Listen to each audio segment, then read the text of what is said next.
राधे श्याम।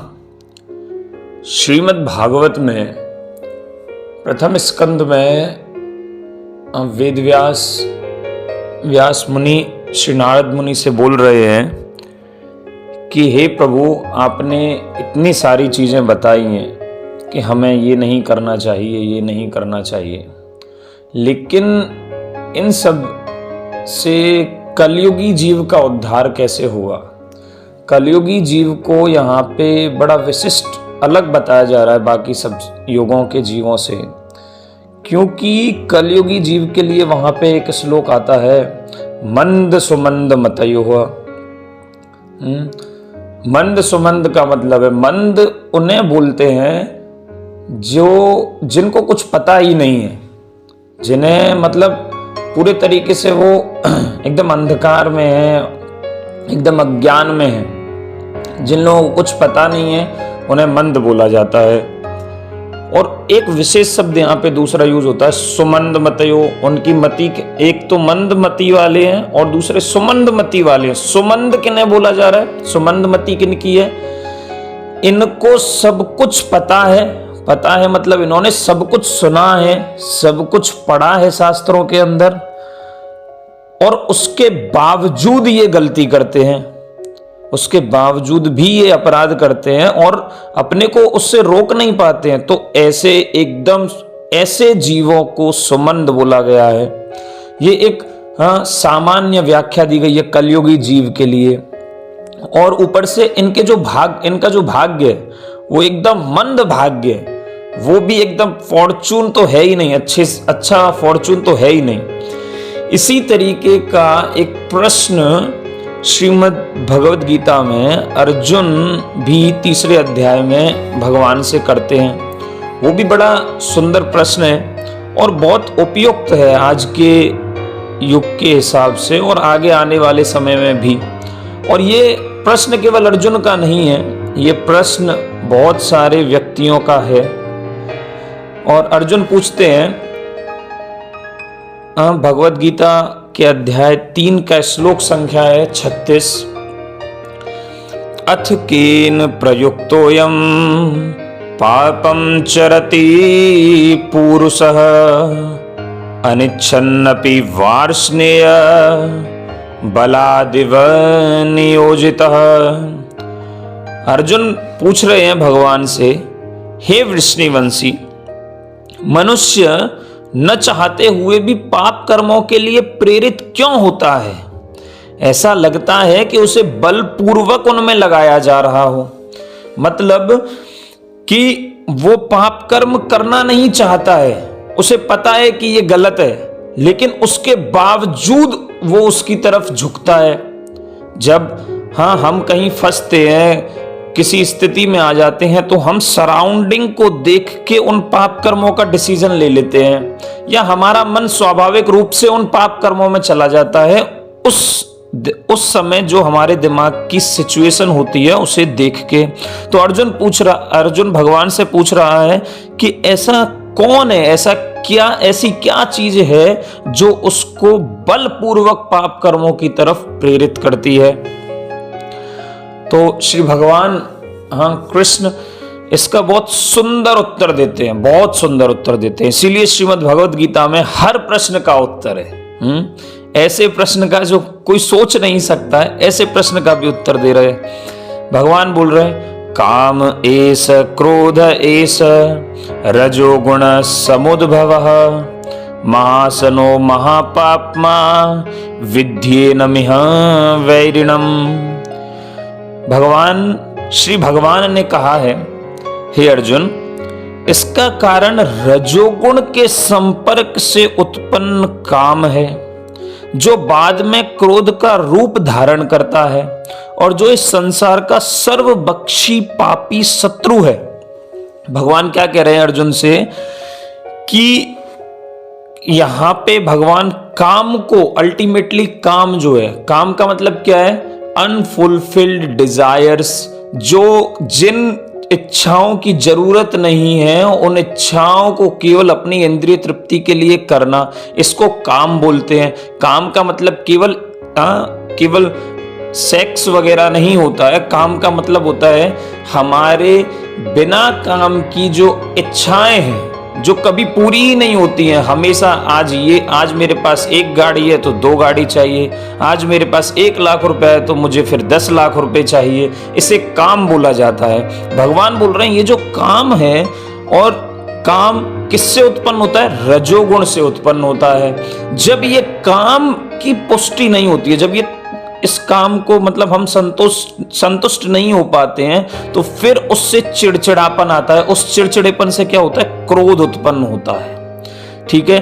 और इस तरीके से फिर आगे हमें ये समझना चाहिए कि ये पूरा एक सीरीज है कि ये काम ही वो चीज है जिससे सारी चीजें उत्पन्न होती हैं। इसके लिए फिर से भगवान भगवत गीता में पहले ही दूसरे अध्याय में बताते हैं काम कहां से आता है, काम भी कैसे रजोगुण से कैसे उत्पन्न हो रहा है। ध्यायतो विषयान पुंसः संगस्ते सुपजायते संगात संजायते कामः कामात् क्रोधो विजायते क्रोधाद् भवति सम्मोह सम्मोहात् स्मृति विभ्रमः स्मृति भ्रंसाद बुद्धिनाशो बुद्धिनाशात प्रणश्यति। हाँ, काम कैसे उत्पन्न हो रहा है? रजोगुण से। ध्यायतो विषयान पुंसः, जब हम किसी विषय पर ध्यान करते हैं। इस चीज को मैं प्रयास करूंगा कि किसी एग्जाम्पल से समझाऊं। जैसे स्टार्टिंग में, एकदम शुरुआत में इच्छा होती है, आपने किसी गाड़ी को देखा, ठीक है, हम लोगों ने किसी गाड़ी को देखा कि ये इतनी एक नया मॉडल आया है गाड़ी का, अब ये गाड़ी लेनी है। उसे हम केवल बार बार देख रहे हैं, घर पे जा रहे हैं तो मोबाइल पे इंटरनेट पे देख रहे हैं, बाजार में कहीं दिख गई मार्केट में तो वहां देख रहे हैं, उससे किसी के बारे में फीचर्स ले रहे हैं, इसमें क्या क्या चीज है, पावर स्टीयरिंग है, नए फीचर्स क्या है, ऑटोमेटिक सारी चीजें हैं। तो हमने ये सारी चीजें हम बार बार सुन रहे हैं, तो अल्टीमेटली हम क्या कर रहे हैं? हम उसके ऊपर अपना ध्यान केंद्रित कर रहे हैं। हमें पता भी नहीं होता है कि हम किसी चीज पे ध्यान केंद्रित कर रहे हैं। हमारे हिसाब से ध्यान क्या है? आलती पालती मार के बैठो और बस ऐसे आंख बंद करो और जो हम मेडिटेशन करेंगे उसे ध्यान बोलते हैं। नहीं, ध्यान का मतलब है आप कॉन्स्टेंटली उस चीज के बारे में, निरंतर उस चीज के बारे में सोच रहे हैं। ध्यायतो विषयान पुंसः, जब हम विषयों का ध्यान करते हैं तो हम उनका संग करते हैं, हम लगातार उनके बारे में सोच रहे हैं। फिर हम संग करने से क्या होता है? संगस्ते सूप जायते। ठीक है, इस संग से क्या होता है? संगस्ते सूप जायते। संग करने से क्या हो रहा है? संगात संजायते कामः। इस संग करने से हमारे अंदर उसे लेने की, उस गाड़ी को खरीदने की और इच्छा बढ़ती जा रही है। अब यहां से काम उत्पन्न होता है। ठीक है, फिर कामात क्रोधो भी जायते। जब मान लो कि एक उदाहरण ले रहे हैं कि मान लो वो गाड़ी 50 लाख रुपए की है, आपके पास 50 लाख रुपया नहीं है, तो आप अब क्या करेंगे? आप 50 लाख रुपया इकट्ठा करने के लिए यहां से लोन लो। नो ईएमआई वाला ऑफर है। ईएमआई में भी गाड़ियां मिलती हैं, किस्त बनवाएंगे, गाड़ियों की किस्त बनवाएंगे। फिर भी अगर नहीं हो पाता है अरेंजमेंट तो क्या होता है? फिर कामात क्रोध हो भी जायते। इस काम से क्रोध उत्पन्न होता है। ठीक है, और ये मत समझना कि मान लो कि आपके पास पैसे की व्यवस्था हो जाती है, आप गाड़ी खरीद लाते हैं, तो फिर क्या होगा? फिर आपके अंदर दूसरी जो उससे भी बढ़िया गाड़ी आने वाली है कुछ दिनों के बाद मार्केट में, उसकी इच्छा उत्पन्न होगी। तो कहीं ना कहीं जाके तो ब्रेक लगनी है। मान लो कि पहली गाड़ी ही आप नहीं खरीद पाते, तो उससे क्या होगा? आपके अंदर चिड़चिड़ापन आता है। ठीक है, कि क्या यार, मैंने इतनी मशक्कत की।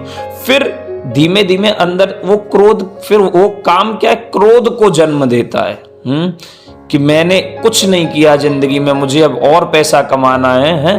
क्रोध भी उत्पन्न वहां पे होने लगता है। इस तरीके से यहाँ पे हम देख रहे हैं कि ध्यान करने से हम उसका संग कर रहे हैं विषय का, और संग करने से आसक्ति उसमें बढ़ती जा रही है, फिर आसक्ति से काम, काम से क्रोध, फिर क्रोध से यहाँ पे क्या उत्पन्न हो रहा है, मोह उत्पन्न हो रहा है, और फिर यहाँ पे सम्मोह का मतलब है कि हाँ अब तो मुझे ये गाड़ी चाहिए ही चाहिए, इस मतलब इसके अलावा आपको कुछ दिखता ही नहीं है, यही है बस अब इस दुनिया में, इस गाड़ी के अलावा कोई गाड़ी ही नहीं है कि मैं और किसी गाड़ी में भी बैठ के जा सकता हूं। ठीक है, ये इसे बोलते हैं मोह। केवल उसी से उतना ज्यादा आसक्त होना, ये एकदम आप उसी में डूब गए।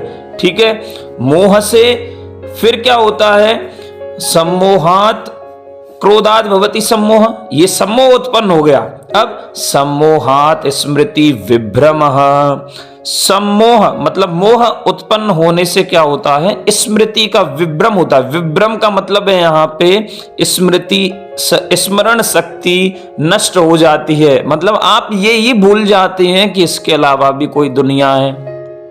ठीक है, या आप किसी और गाड़ी में भी बैठ के जा सकते हैं। आप मतलब स्मरण शक्ति से मतलब है यहाँ आप किसी और चीज पे आपकी जीवन में फोकस ही नहीं कर रहे, चाहे वो कितना भी जरूरी काम हो, केवल और केवल आपकी स्मरण शक्ति बस उसी गाड़ी के लिए लगी हुई है। आप समझ रहे हैं, पहले देखा, फिर उससे थोड़ा सा आसक्ति उत्पन्न हुई, उस आसक्ति से काम उत्पन्न हुआ, काम से क्रोध उत्पन्न हुआ, क्रोध से उसके लिए मोह उत्पन्न हुआ, और मोह से क्या हुआ, स्मृति, स्मृति क्या हुई, विभ्रम हुई।